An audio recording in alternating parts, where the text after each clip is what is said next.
Encore un cadeau de Noël dans la forêt d'Hokkaido de Eric Pessin. Pessin? Pessin? Je sais pas. Mon frère qui l'a trouvé par hasard, qui me l'a donné. Ah oui, ok.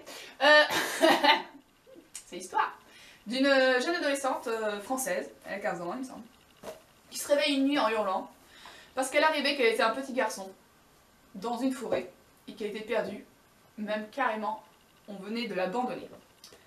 Et ça part de là en fait. Le truc c'est qu'elle est persuadée, elle sent que ce rêve n'est pas un rêve. Et il s'avère que lorsqu'elle se rendort, elle fait de nouveau ce petit garçon et tout ça, et elle réalise que ce petit garçon existe. Et elle a des pensées qui lui viennent en japonais, et en fait elle reconnaît le japonais parce qu'elle a lu des mangas et qu'elle a regardé des animes.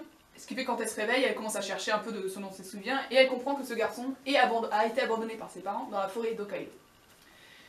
Et ça c'est l'histoire en fait. Et donc toutes les nuits, enfin toutes les nuits non, parce qu'en fait elle tombe malade au fur et à mesure qu'elle y va en fait, et elle aide le garçon à survivre en fait dans la forêt.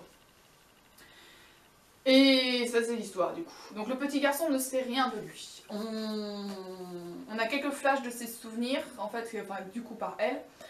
Et, mais très peu de choses, on sait rien, on sait que c'est un petit garçon difficile pour ses parents, il a une grande sœur et en gros c'est tout. L'héroïne, je l'ai adorée parce que c'était un personnage assez normal en fait. On comprend au bout d'un moment qu'elle a cette espèce de don où c'est pas de la voyance, il pousse pas jusque là en fait, c'est juste un instinct un peu développé qui fait que elle sait par exemple à un moment elle fait à son meilleur ami cache quelque chose dans la chambre et moi je te dis où il est, donc elle sort de la chambre, il cache le truc et d'instinct elle sait qu'il est sous l'oreiller quoi. C'est juste des trucs comme ça. Et on a donc le meilleur ami qui est super cool aussi, on le voit quasiment une fois je crois, le reste du temps c'est elle qui en parle.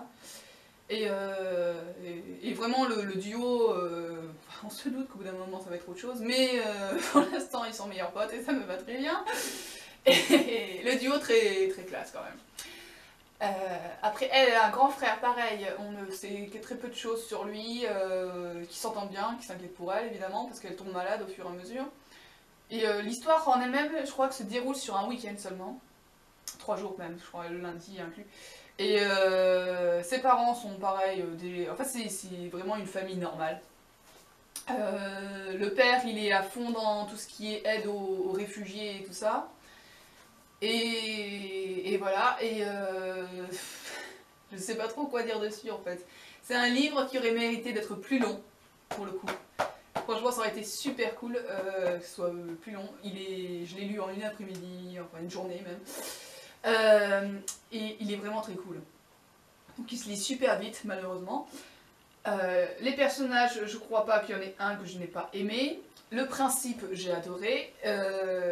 Comme dit, l'héroïne est super classe quoi. Vraiment basique. Ouais, non, vraiment, il est à lire. Il est vraiment à lire. C'est dans tes pages que je relis les plus belles histoires. Je t'en remercie, Monsieur le